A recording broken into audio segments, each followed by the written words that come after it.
Welcome to the 2020 Virtual Civil False Claims Act and Qui Tam Enforcement Institute, sponsored by the ABA Criminal Justice Section.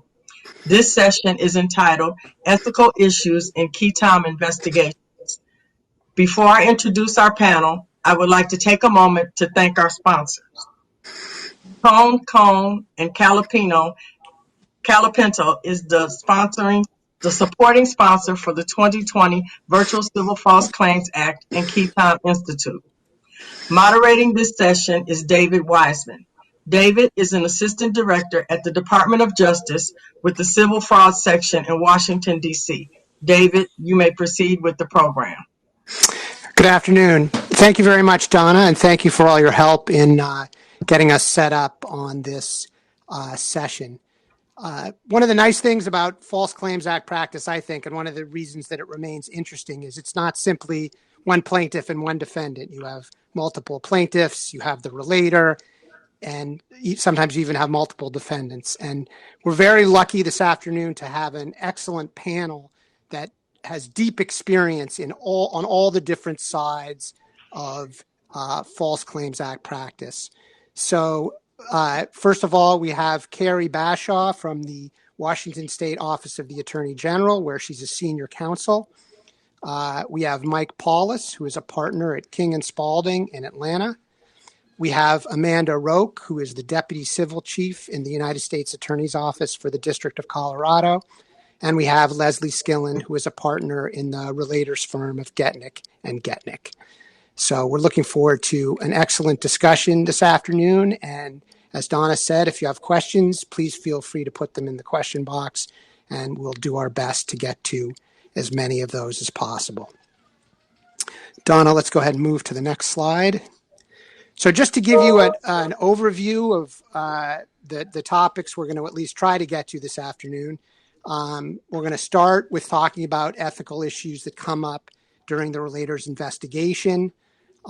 We're going to talk a little bit about the issue of consensual monitoring, which is kind of a hot topic these days. There's been some very interesting new case law on that topic.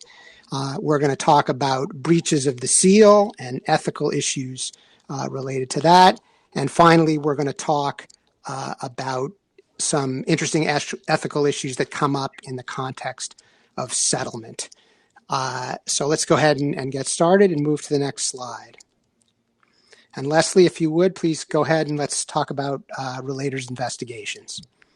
Sure, thanks very much, David.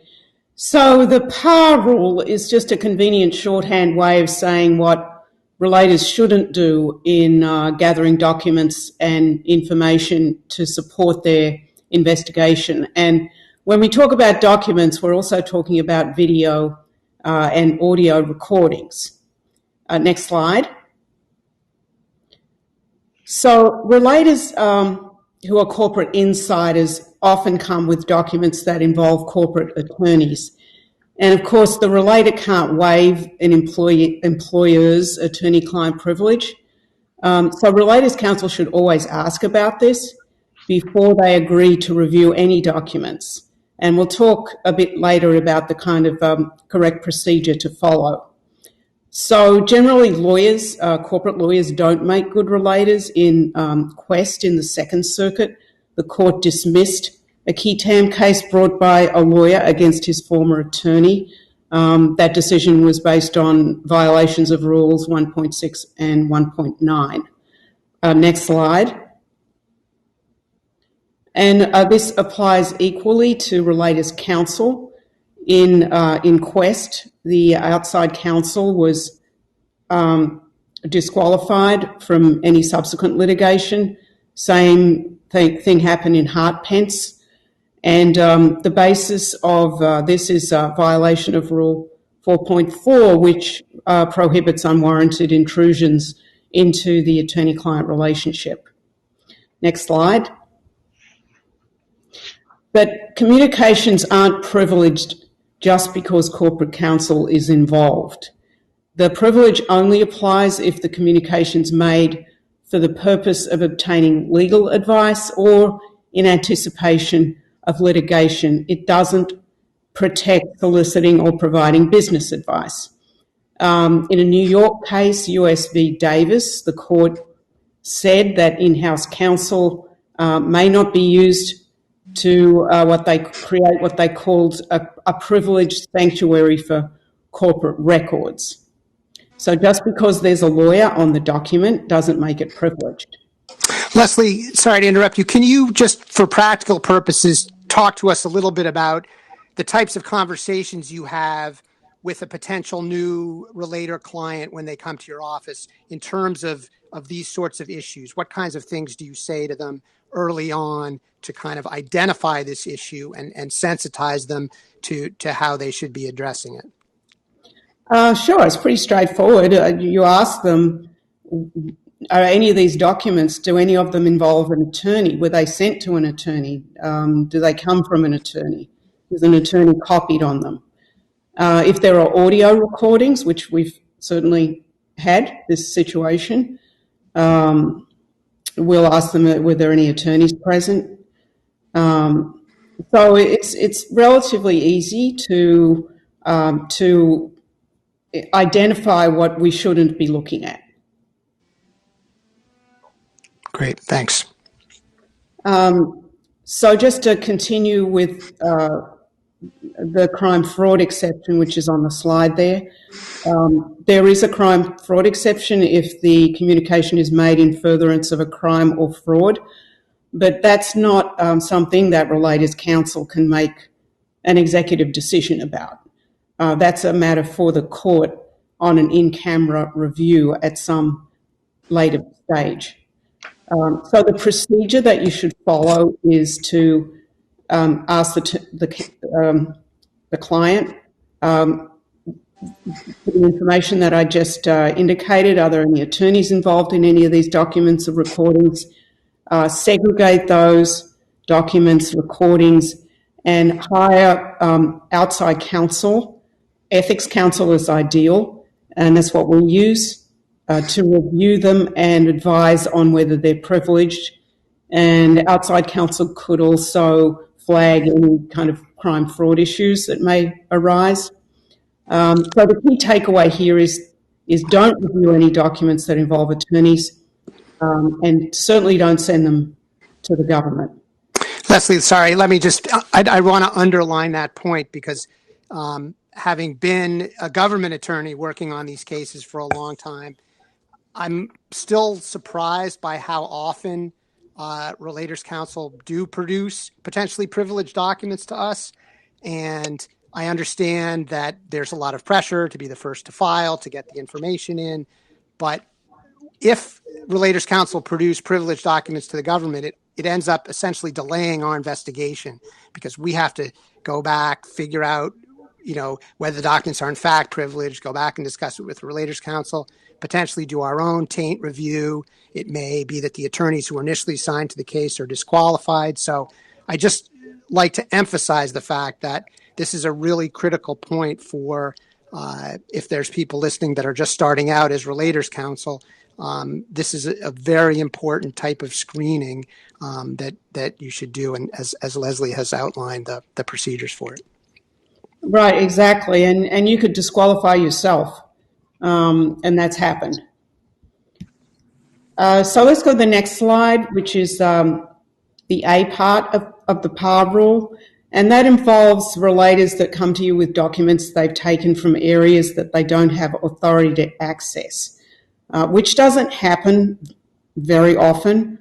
I honestly can't remember the last time that happened in my experience, but it's not an issue that's been heavily litigated in the FCA context. So we've cited this case in New Jersey, which sets out very clearly that rummaging, as they put it, is a factor in determining whether an employee can take an employer's documents. And perhaps more importantly, computer hacking is a crime. It's a federal crime. The Computer Fraud and Abuse Act prohibits accessing or attempting to access a computer without authorization or exceeding authorized access. It's also a crime in New York. And the other thing is if the relator says that the documents are there, you can always tell the government where the documents are, and the government rather can issue a subpoena. Next slide. One thing, Lesley, this is Mike, I'll just jump in and I'll underscore on that point, accessing documents to which the relator doesn't have access. I can assure you on the defense side, clients get very, very exercised when they realize that a relator has taken documents that were not within their purview. And they almost always ask us as the defense lawyers to figure out, is there a counterclaim that we can bring? Is there something we can point out to the U.S. Attorney's Office about that on inappropriate access to documents? So it's a real thing, and it is a concern that the other side will be carefully looking at. Right.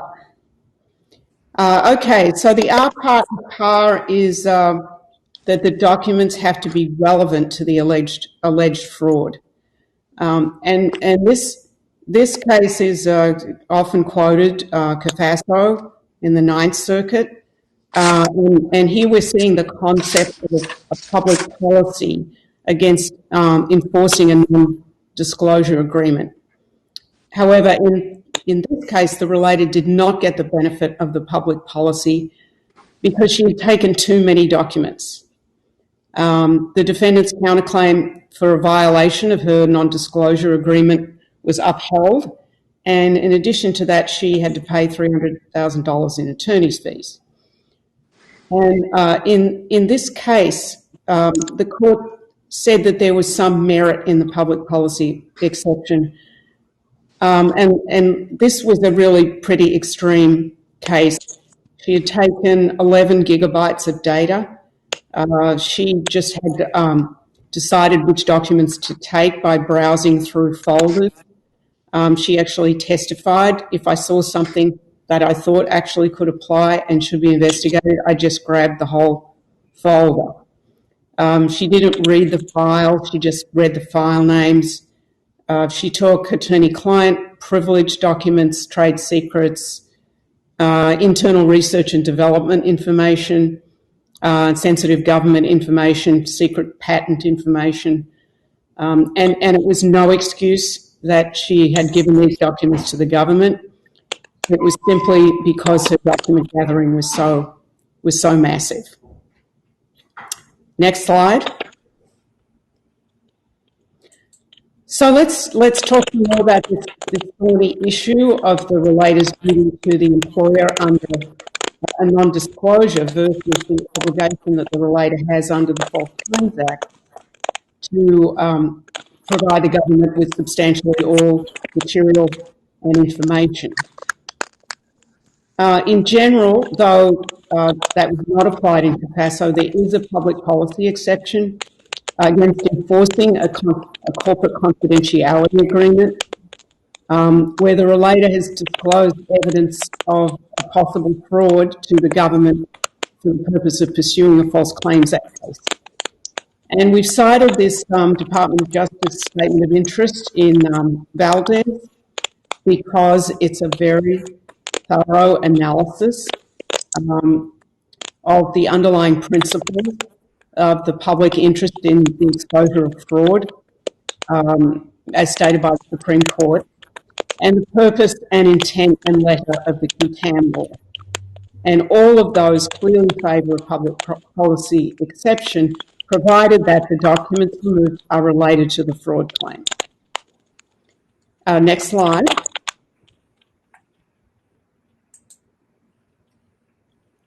Next, thank you. This is an often quoted case, Kuczynski, in the Northern District of Illinois. It's essentially the same analysis as the statement of interest we just looked at in Valdez, but the exception applies provided the documents are related to the fraud claims. But the court said that the relator gets some leeway here, so it's not just a retrospective determination. Next slide. Lesley, before you go on, let me ask you a similar question to what I did the last time. Let's say, well, let me ask a preliminary question. Is everybody who's not speaking maybe on mute? There's some odd interference and scratching coming in. But Lesley, what happens when a relator comes to you and says, I have this information about an excellent fraud case, but I have a non-disclosure agreement that I had to sign when I left my former employer. Tell us a little bit about how you navigate that with a prospective client. Well, we basically tell the client that there's no guarantees that, the company may come after you. There is a public policy exception. We only want to see documents that you have determined are related to the allegations that you're making. We don't want to see anything else. And there is a risk, but if it's a legitimate case, and especially if the government joins the case, then it's probably a pretty good candidate for a public policy determination that you can't enforce that non-disclosure provision. And Mike, I wanted to bring you in here for a minute and to ask you for a defense perspective on these types of agreements and sort of the types of issues you run into when you, or how you handle it when you run into this type of issue. Sure. I have different clients take different views on this. Some take a very aggressive position and trying to forestall departing employees who receive severance from taking or sharing any documents. Candidly, we tend to advise a more middle ground approach, which would be to include a carve back for communications with relevant regulators investigating allegations of fraud. I've just had too many conversations with the department that are awkward because some other client, without consulting me, put in place, just a lockdown non-communication provision, and that's a little tricky. And prosecutors have expressed great concern about that. So I think having a carve back is appropriate that allows relators to communicate with the government, but recognizing that they may well likely win that argument on the public policy ground, and you're just going to have a really unpleasant conversation with the department later. But as to any other communications to bring any other civil suits, that should be locked down. Great. Thanks. Lesley, I'm going to do something slightly unfair to you now, which is Lesley has put together some excellent additional slides on public policy issues on the public policy exception to non-disclosure agreements. But for purposes of time, I think we need to skip ahead. So Lesley, if there's anything else that you wanted to say briefly about that, then I think we need to move on to our next topic. Sure. No, that's no problem. The slides speak for themselves. I just want to point out in terms of the last point that there are laws and regulations in certain areas that prohibit employers from making or enforcing rules to prevent a whistleblower from disclosing information to the government to advance a False Claims Act case. And that's on slide, if you go next.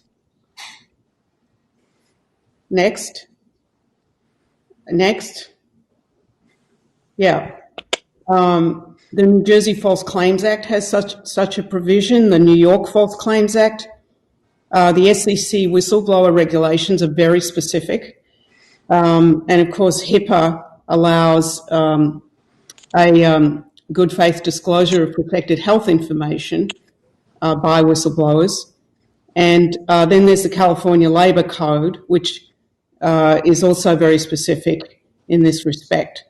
So I think, if employers are thinking about putting those kind of provisions in place, then they need to look at the law in their jurisdiction. That's a great point. Thank you. Donna, if we could advance several slides. Yes, perfect.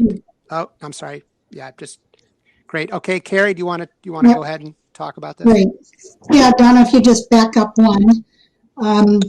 There you go. Thank you, David. I'm going to just touch briefly on consensual monitoring, especially in the context of reporting conversations, and then also deceptive practices or dishonesty that we may engage in as part of an investigation of these kinds of cases. Okay, next slide.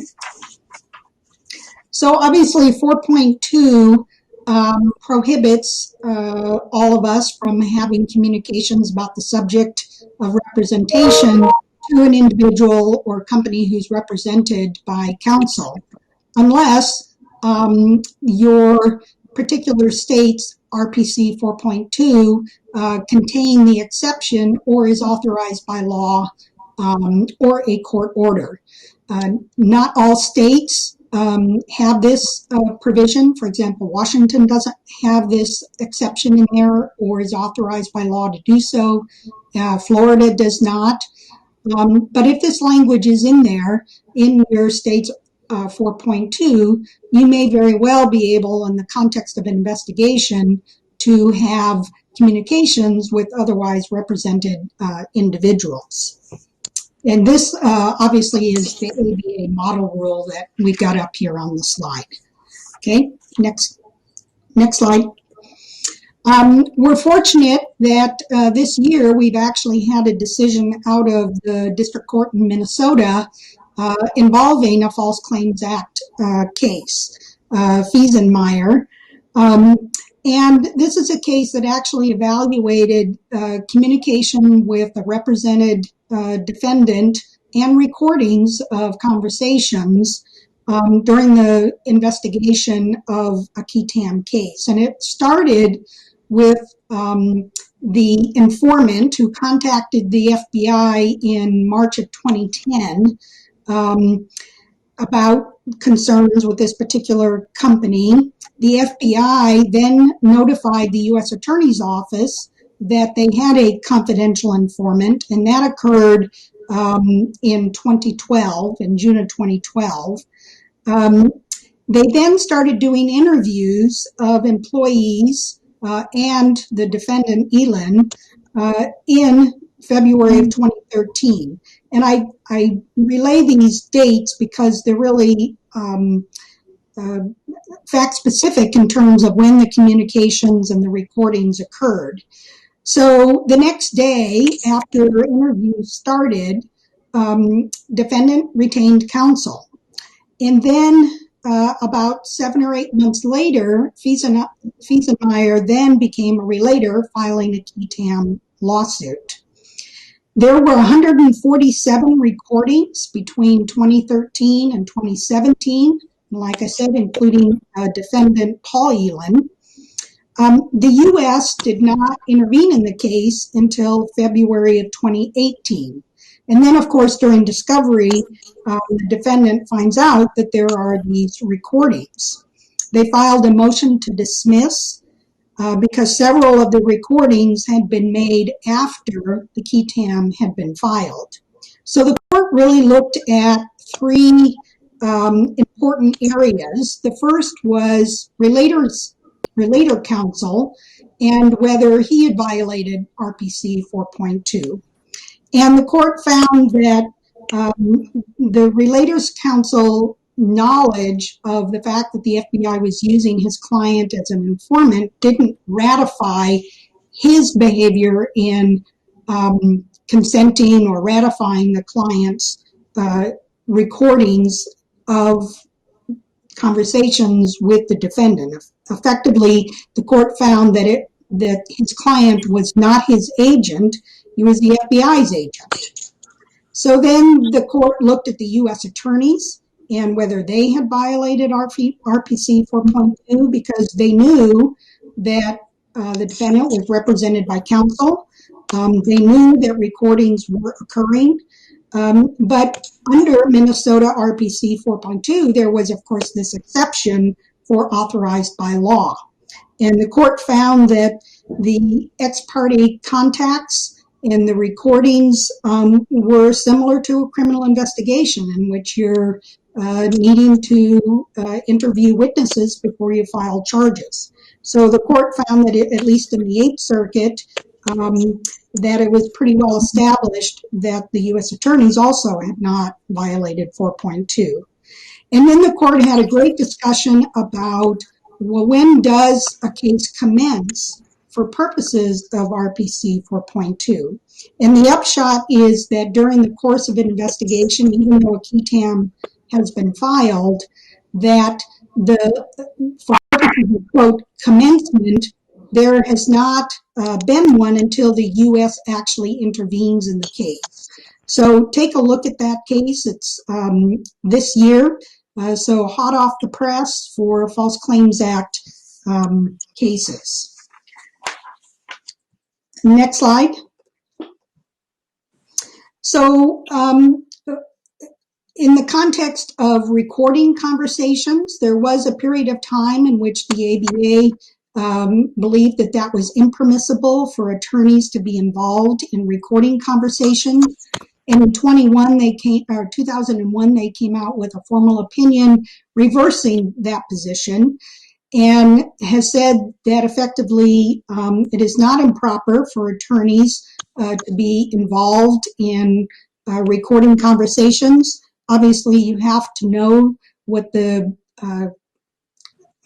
parameters are in your jurisdiction, which I'll touch on in a minute.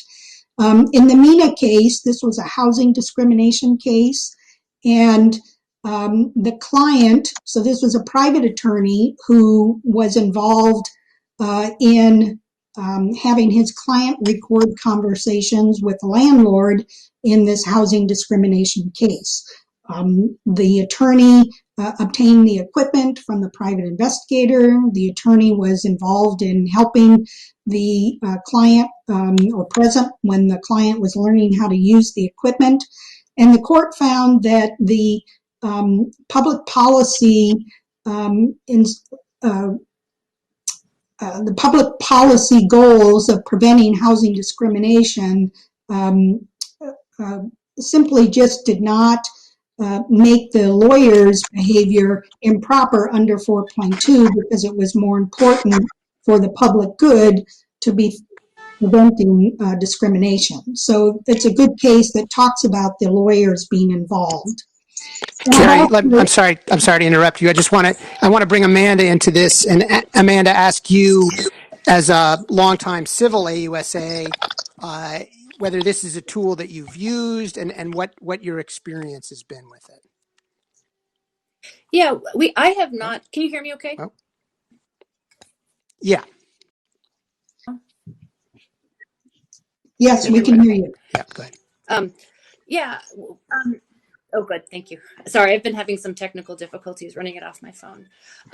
We have, in terms of recording conversations and having attorneys record conversations, we're a one, party consent state, but we have usually tried to stay away from that. And part of the reason is just because we want to make sure that, we're not having somebody down the road accuse us of doing something that we shouldn't have been doing. Yeah, I will just say, and I'll pass it back to you in 1 second, Carrie, but I will say from my own experience, this is something that makes me nervous, partly because it's not something that on the civil side that we do very often. And so I am hesitant to set something like this up because of the potential problems. And also because there's sometimes a thought that if we could just get this piece of evidence or this recording, the case will be over, the other side will settle or whatever. And it's very rare that you get sort of a knockout piece of evidence. And the last thing I would say is that in my experience, when there are recordings involved, it's like, waving a red cape in front of the defense counsel. I mean, that's something that in every time I've had to deal with it, defense counsel, get very exercised about it. And sometimes they're right and sometimes they're not, but it's guaranteed to cause you an issue. So it's certainly something to think carefully about before doing.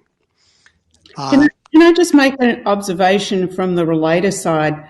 Relators love making tape, and they come with tapes, and you can't really do anything about that.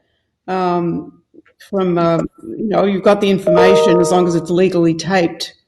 We need to give it to the government. So it's not like a real issue in a civil case by any means. Right, and I'm not suggesting that as long as it's been carefully vetted, that that it doesn't violate state law, that there's no privilege issues, that you shouldn't give it to the government. I'm just saying that Right. I have sort of an initial anxious reaction when I get tapes because a lot of times there are issues related to it. But of course, sometimes they can make great evidence as well. Yeah. Okay, so that kind of segues, even though the government may be somewhat trepidatious about recording conversations, I've cited an article by Gerald LaCourte at a Hofstra law review where he advocates, it's kind of from a New York perspective, but he advocates private attorneys being able to use some of the same techniques in investigating and preparing their cases that the government uses. So take a look at that article. It will provide some perspectives both on recording conversations as well as 8.4C that we're going to be getting into. Okay, and before we do that, next slide. Next one. Okay, one party, two party consent state, as Amanda mentioned, Colorado is a one party. In preparation for this presentation, I actually reached out to all 50 state MFUCUs, Medicaid fraud control units, as well as Puerto Rico to get the hot off the press status of what states are one party and two party consent states. It was much easier to list the two-party consent states. Obviously, two-party meaning that all parties to the conversation that's being recorded have to consent to the recording. A one-party consent state just requires the person doing the recording to be the consenter. So in this context, there's only a handful of states that are two-party consent states. The rest of the states are one party, so depending on the jurisdiction that you're in and that you're trying to do interviews in, you'll want to know whether it's a one party or two party state. Okay, next slide. Touching on the concept of deceit and misrepresentation, we really look at 8.4C. And then also taking into account 4.1 regarding making false statements. And so can lawyers engage in deceptive conduct? Can they encourage their investigators or their agents to engage in deceptive conduct? And obviously 8.4A prohibits us from knowingly assisting another to violate the RPC. So what are the parameters of the kind of deception that you can engage in? Well, next slide. One of the seminal cases was In re Potler out of Colorado. And before I talk about the court's ruling, just a little background on the case. I mean, it was a pretty gruesome case. 3 women had been murdered with a wood-splitting maul. And the district attorney, Potler, when he arrived at the scene, discovered that one of the officers had been in phone contact and was talking to the defendant. The defendant had left instructions at the scene on how to contact him. So they had developed a bit of a rapport. He was willing to turn himself in, but he wanted to talk to his attorney. He had a former attorney, and they had been attempting on another phone to reach this attorney, but were unsuccessful. So Potler offered himself as basically to step in and pretend that he was a public defender. So they convinced Neil, the defendant, that he was a public defender. He took a pseudonym name, Mark Palmer, and ultimately, after a 3.5-hour conversation where the defendant described all of the detail of his crimes, which was all being recorded by another officer listening in on this call, Neil turned himself in. Well, Potler never made any attempt to correct the misrepresentation. The defendant ultimately got a real public defender. And it was only when the real public defender was listening to the recordings that he recognized Potler's voice and discovered that Potler had represented himself as a public defender. And the Colorado Supreme Court in the disciplinary proceedings was not very sympathetic with Potler. They did not, unlike in the housing discrimination case I referenced earlier, wasn't direct deceit, but they were very unhappy and believed that any deception, even to protect the public, to get a murder suspect to surrender, was just intolerable. And so he got sanctioned and had 12 months probation on his license. Next slide.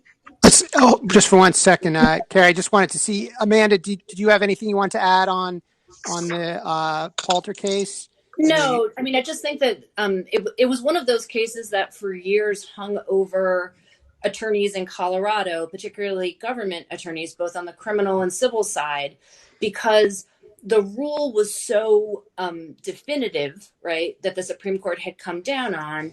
And from our perspective, we were then sort of saying, okay, so when we're doing a lawful investigation, whether it's in a housing discrimination case or it's a false claims case or it's a criminal case, where's that line and what are we allowed to do? And I think that's going to lead into what Carrie's next point is, because we spent a lot of time working to try to get more clarity from the Colorado Supreme Court on what the bounds were of what was allowable and not allowable under 8.4C. And this is going to lead into, I think, Carrie's next point. Thanks, Amanda. That's correct. So Colorado quickly then amended 8.4C to allow for an exception for the government where the lawyer can advise whose clients and officers and investigators who are participating in a lawful investigative activity. And several other states followed suit with similar exceptions, but not all states. So there's still really mostly a handful of states that have this particular exception, which I've listed there. So there's some nuances. I don't think they're all each exact in how they've described the exception, but some states have reacted to that. Next slide. So where does this lead you in terms of being able to do sort of undercover work, assuming that your jurisdiction will allow for it? So there's some things to be cautious about.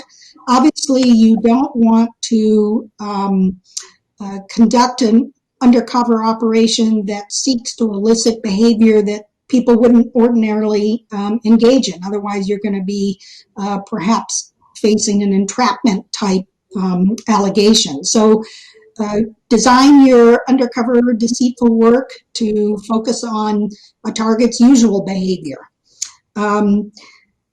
Obviously, you need to try and gather information that would otherwise be public information. So if you take the housing discrimination case as an example, if you had somebody working as an undercover agent to see if particular landlords are discriminating and they present themselves as a prospective tenant, they're seeking information that target or that target would otherwise provide or would otherwise be available to the public. Use the least intrusive technique. Don't intrude on protected relationships. Be careful of spousal relationships. I mean, a lot of spouses don't understand the parameters of the marital privilege. Professionals do, but be careful there. Obviously, constitutional and procedural rights need to be protected. And if you are lucky enough in this kind of situation to have a supervisor or a partner, get them to approve the investigation and take some of the blame off you if it goes awry. Great. Yeah. Oh, go ahead. Go ahead, Carrie. Nope, I'm done. Thank you. Oh, okay. Sorry to interrupt you. Yeah, I would just underscore, I think there's similar to the situation with taping, there can be a temptation to sort of the cloak and dagger aspects of of some sort of deceptive practice, but it's critical to think it through very carefully. Ask yourself whether it's worth it, and ask yourself this key question: are you trying to elicit the normal behavior, or are you asking the person to go beyond that? And are you trying to get information that you really are not entitled to? There's a very good case in the District of Massachusetts in the last couple of years called LESOC, Leysock, in which Relators Counsel went way, way too far in terms of soliciting HIPAA-protected information and then putting it in their complaint. And it discusses these issues with a lot of clarity. Let's go ahead and move on to the next topic. Amanda's going to talk about breaches of the seal. Thanks. Can we go to the next slide, please? In the interest of time, because I do want to leave time to talk about settlement at the end with Michael, I'm going to move through some of these slides quickly. Great. The statute itself, the False Claims Act, requires that the complaint shall remain under seal for at least 60 days. And that's all it says. But it's clear that the statute is creating a mandatory rule that's prohibiting the disclosure of the filed Qui Tam action. And next slide, please. The purpose of this seal is sort of threefold. First is to give the government time so that we can try to get to the bottom of the merits of the case. Second, it's to give us an opportunity to determine whether or not we want to file a motion under 3730C4. If we have an ongoing civil or criminal fraud investigation, we might already be looking at these fraud allegations. So it gives us time to sort of determine whether or not we need to request a stay of the action or not.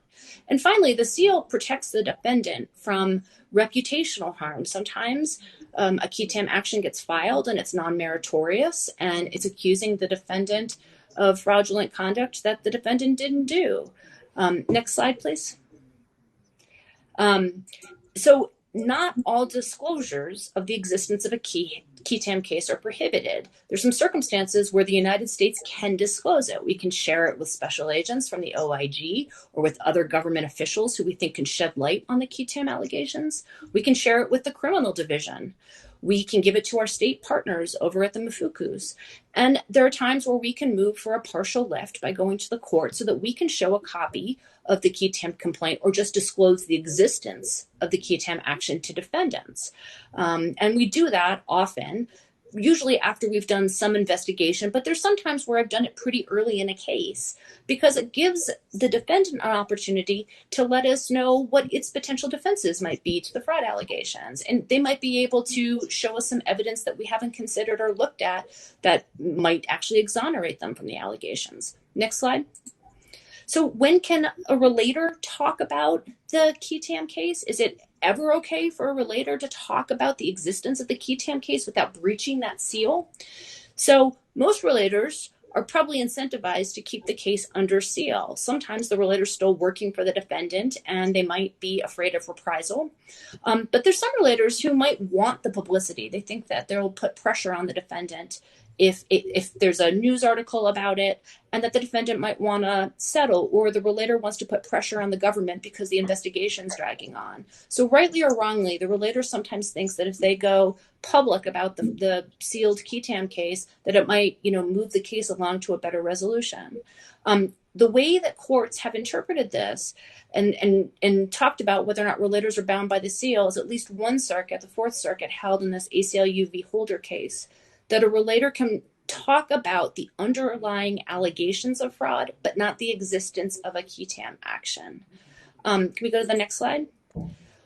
What about the defendant? Is the defendant also bound by the seal? Well, the False Claims Act doesn't say anything about the defendant's obligations to maintain the seal in those circumstances where the government's gotten a partial lift, told the defendant about the case. But for practical purposes, defendants are bound by it because usually, at least the practice in my district, and I think at a lot of U.S. attorneys' offices across the country, is that when we go to the court to get the partial lift, the order from the court will say that the defendant is not to further disclose the existence of the action or disclose the complaint. And so we then, when we're showing a copy of the complaint or advising the defendant, like, hey, by the way, this investigation we've been conducting for 2 years, oh yeah, it's a Qui Tam, we'll sort of usually give them a copy of the order explaining that we're showing this to you, but the court has ordered us to keep this under seal.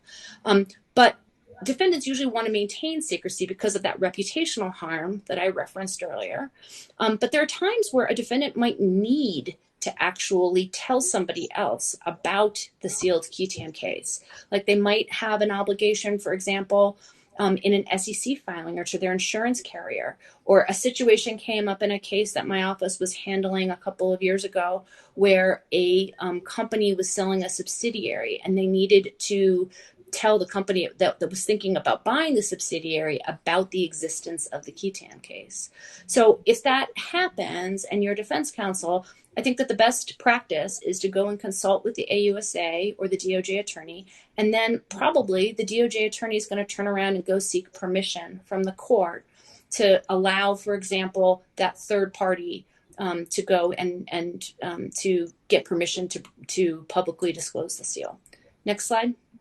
And I'll just chime in, Amanda. This is Mike. On that, in particular with the insurance, there's a little game that insurance carriers play where they decline to cover the case until they receive notice, and they'll say they haven't received notice until they get a copy of the complaint, but you can't share the complaint, so it's a real catch-22 for the defendant. So my practice is frequently to go to the Assistant United States Attorney and say, could you please get an additional partial seal lift for us, because it will help us resolve the case if we can tap insurance coverage. But I wouldn't just tend to share it without having a conversation with the AUSA. Absolutely. Yep. Thanks for that, Mike. Breaches come in a lot of flavors and a lot of different kinds. It's not just the relator who can breach the seal. Sometimes a government official might share information that they shouldn't be sharing and might talk about the filed action with somebody. Sometimes one defendant, we might have gotten a partial lift to tell one defendant who then accidentally or purposefully goes and tells another defendant who doesn't know about the fact that there's a sealed Qui Tam case. But if DOJ learns of a breach by anyone, the very first thing that we're going to do is we're going to go and we're going to tell the court. Next slide. So what should the sanction be for a breach of the seal? What's the appropriate sanction? This is where a lot of the litigation in recent years has focused on. Should it be denying the relator her right to a relator share? Should we dismiss the whole Qui Tam with prejudice? Should we hold that defendant, in those cases where it's the defendant who violated a court order, in civil contempt?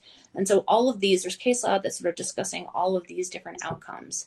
And in the interest of time, if we go to the next slide, I just want to breeze through these quickly, and I think it'd probably be useful to go back and look at these cases. The Hughes aircraft case, I don't want to go through all the facts because I do want to leave time for Mike at the end here, but they came up with a 3-factor test where they were going to look at, in considering whether or not they should dismiss the Qui Tam complaint altogether for a breach of the seal. Was there actual harm to the government? What was the severity of the violations, and was there evidence of bad faith? And so that test that the Ninth Circuit has articulated has been applied, if you go to the next slide, in a couple of other cases. The Rigsby case went up to the Supreme Court a couple of years ago. And what the court held there was it's not an automatic dismissal if the relator breaches the seal. It's not an automatic dismissal. Instead, what the sanction should be is left to the discretion of the district court. That district courts have inherent powers to impose sanctions for violation of court orders. Next slide. This Bibby v. Wells Fargo home mortgage case, which is a Northern District of Georgia case, is an interesting one because in this case, the court reached out to the United States because we were the party who had been harmed by the fact that the relator had been reaching out to the media and they were creating fake email addresses to protect their anonymity. And they admitted that they violated the seal. And the court said, okay, DOJ, what do you guys think about this? And the government said, we shouldn't dismiss this case because there's not evidence that the relator's disclosure had somehow resulted in word getting out that the Qui Tam case had been filed, and there wasn't evidence that the seal breach had hindered our investigation. Now, that would sort of result in a windfall to the defendant, Wells Fargo, and that didn't seem fair. But we also were concerned, the government had concerns that the relators have really, in this case, disregarded the seal and what the implications would be for other cases. So the government recommended a sanction. And the sanction, the $1.6 million, they recommended a sanction of $2.7 million, which was the amount of the relator's share that exceeded that statutory minimum of 25%. And at the end of the day, court ordered $1.6 million. And then, Amanda, I'm going to jump in. I'm sorry. Yeah. I think people can refer to your the slide on Herbold if they want. But Yep. if you have any final thoughts, and then let's go ahead and move on. Let's go ahead and move on. To settlement. Yep. Okay, great. Well, thank you. All right. Well, let's move to the next slide. I'm sorry, Mike, before you start out, the other thing I wanted to say is if anyone has questions, please feel free to put them in the question section of the chat, and we'll address them if we can. Great. We'll go ahead and move to the next slide. So I'm going to posit a hypothetical scenario that's not actually that hypothetical because it comes up in many of my cases. And I will invite all of the Relators Council to throw virtual tomatoes at me as we think about this. But so here are the questions that I want to think through with everyone. If you're a lawyer working on settling a Qui Tam, can you engage in a global discussion to settle all the causes of action, the government, underlying substantive FCA case, retaliation theory, fees? Can you do a global all-in negotiation? Number two, if the Relators Council feels they're conflicted from discussing this global resolution with the settlement allocation with fees in the bucket, can you talk to your client about that? Can you work through it? And if you're concerned about that, can the client waive a conflict? The reason I throw this out here is that this is actually a conversation that I have with great frequency with Relators Council. And I actually find it almost falls down the line 50-50. There's half of the Relators Council I talk to where I'll say, hey, we're going to mediation. I need to understand. Tell me about where your client's sense of their retaliation claim is. How much back pay are they expecting? How long have they been out of work? Have they mitigated damages, etc.? I need to have an order of magnitude of where you're starting from. And I don't need all of your billing information, but I need at least a sense of your claim for fees and costs. And I'd say half the time, Relators Council will say, no way, no how. I cannot negotiate that with you. We have to do this in sequence. We're going to negotiate the government's substantive claim first, and then we'll get to that. And then the other half of the time, folks say, well, okay, fine. I'll give you the whole thing, and we'll get to mediation. We'll figure it out. I find that first posture interesting. I don't understand why a client couldn't waive the potential perceived conflict between the lawyer and the client. And I have to share from the defense perspective, my clients view this as a pot of money, right? Let's say they have in their mind they will spend $10 million to resolve the case. I found earlier in my career, understanding as we all do how this all works, you say, well, oh yeah, obviously we're going to deal with fees later. And that's fine if the fees are $150,000, but if the fees are $1.5 million, my client's going to be really upset if they settled the case for $10 million, and then we say, oh, by the way, there's another $1.5 million that's going to go on top of that. Because in that scenario, the client might have said, oh, well, I'm only going to settle the underlying amount for $8.5 million. I'm going to park $1.5 million or some negotiated amount for the attorney's fees. So it's a real issue for the defense counsel and for my clients, in particular. Maybe not for the largest multinational corporation, but if you're representing a regional hospital system, for example, $1 million one way or the other could actually matter. So this is what I want to think through with you for a minute. Let's go to the next slide. So here are the key rules. ABA Rule 1.2, a lawyer shall abide by the client's decision on whether to settle the matter. It's really up to the client whether they want to settle the matter, and they want to settle for the terms the defendant is offering, okay? This is what always gives me pause when I hear that about, well, the Relators Council saying, I will not negotiate with you about that. I can't enter into a negotiation about a global resolution. And I would say, well, I'm pretty sure that Rule 1.4 requires you to take offers back to your client. If you receive an offer from an opposing counsel, you have to promptly inform the client of that offer. Then you need to work out with your client what your ethical tension is. Do you have a conflict, yes or no? And if so, then you work through that. But this is something that I've always found interesting. And I think you can't say, no, I refuse to listen to the offer that you are presenting to me because it puts me in an ethical bind. Well, you're putting yourself in a tough spot vis-a-vis your client, I think. Let's go to the next slide. For the sake of time, we'll just pass over this. Obviously, there's Rule 1.5 about how you have to document a contingent fee. But so it's here on the slide for you. Let's go to the next slide. Mike, does it make sense at this point to get Lesley's view on this, or we can? Yeah, I would love, Lesley, anyone's feedback and thoughts on how do you approach these global settlement resolution ideas. Sure. I mean, the thing is, this is not going to be an issue in an intervened case.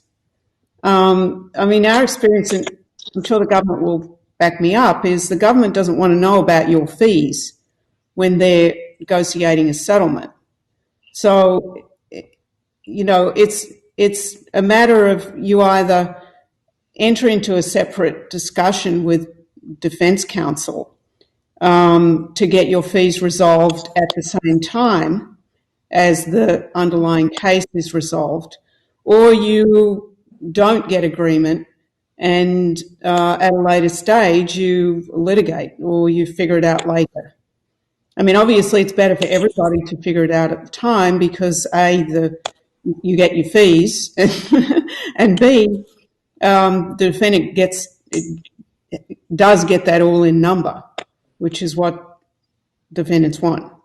So it's not an issue, I don't think, in an intervened context. In a decline context, I agree with you. There are ethical issues for relators counsel, and you really just have to be aware of your responsibilities and keep them separate. Keep the underlying case negotiation separate from the fee negotiation, and I totally understand that that's difficult in a practical context.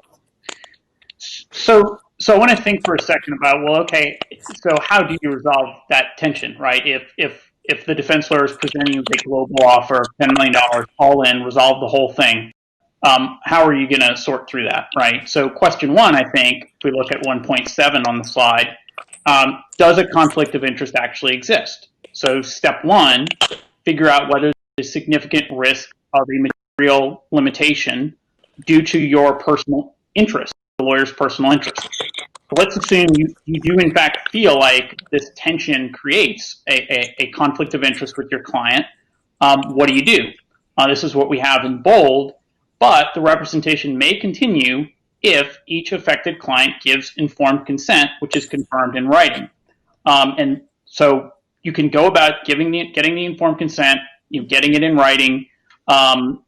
You have to also conclude that you can competently and diligently still be able to represent the client, notwithstanding the conflict. That's a key undergirding concept, right? You can, even if you felt like this was such a material conflict that was going to influence your judgment so much, the client can't waive that. You have to make that determination. Let me move to, we've got two more slides before we run out of time. Next slide, please. ABA Model Rule 1.8. This is what it refers to as the specific rule for specific circumstances. And here, the question is, if you have a pecuniary interest adverse to a client, you have to take these steps. First, number one, make sure that the terms that you're negotiating globally with the client are fair and reasonable. That's an objective, it appears to be an objective standard, and they're fully disclosed and transmitted in writing. You advise the client of the opportunity to seek an independent legal counsel, and the client gives written informed consent. So my perspective, there is a way to navigate through the potential conflict thicket if you're presented with this scenario of a global settlement offer. Let's go to the last slide. And here it's just for your later review purposes, assuming you represent multiple relators. If you're resolving an FCA case and you're representing multiple relators, you need to be very clear and provide in writing the allocation, who's getting what, and that you get the informed consent. Everyone understands exactly who's getting what as they sign on to a global settlement with people having different interests.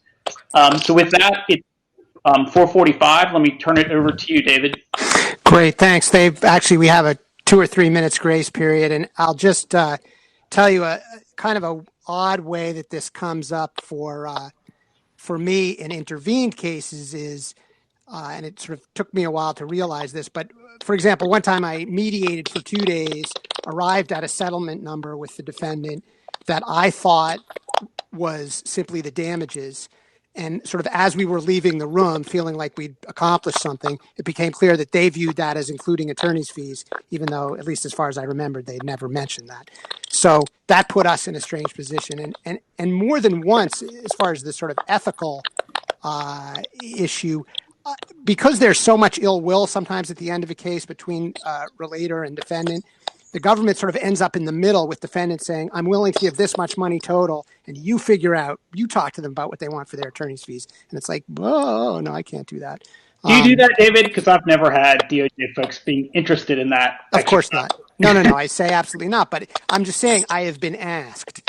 And it puts, obviously, as in the government's representative, it puts me in a very awkward position.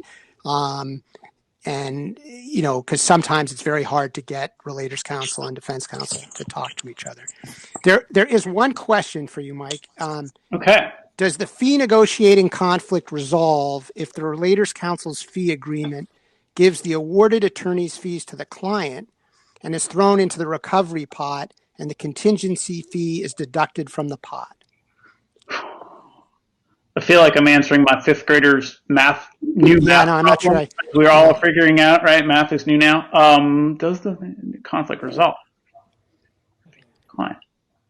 Yeah, I think it might. I think it might help the situation because it's already been dealt with ahead of time, right? So there's not a zero-sum game of if it goes in the pot, if it's in this bucket versus that bucket. If it's all already in the same pot, then I think that might resolve a big part of that issue. Yeah, I guess I'm not sure how that would work in terms of does he mean going through relator share? I don't know. But yeah, it's a tricky issue and I think sometimes people sail into this area without considering some of the ethical things. So it's now 4:48. I want to thank you all very much for an excellent discussion. And just by happenstance, it turns out that I am the final speaker of this whole conference. And I wanted to just say on behalf of the American Bar Association and the ABA Criminal Justice Section that we really appreciate everyone's participation. And I want to say a particular thank you from the co-chairs of the conference, Lisa Knoller, Sarah McLean, and Rick Morgan, to Dr. Courtney Bronson and Donna Prather-Williams for all their terrific work behind the scenes, organizing and planning the conference in this very unusual year. Please keep an eye out for the next conference in 2022, and hopefully we'll see you in person then. So thank you very much. Thanks. Thank you. Thanks.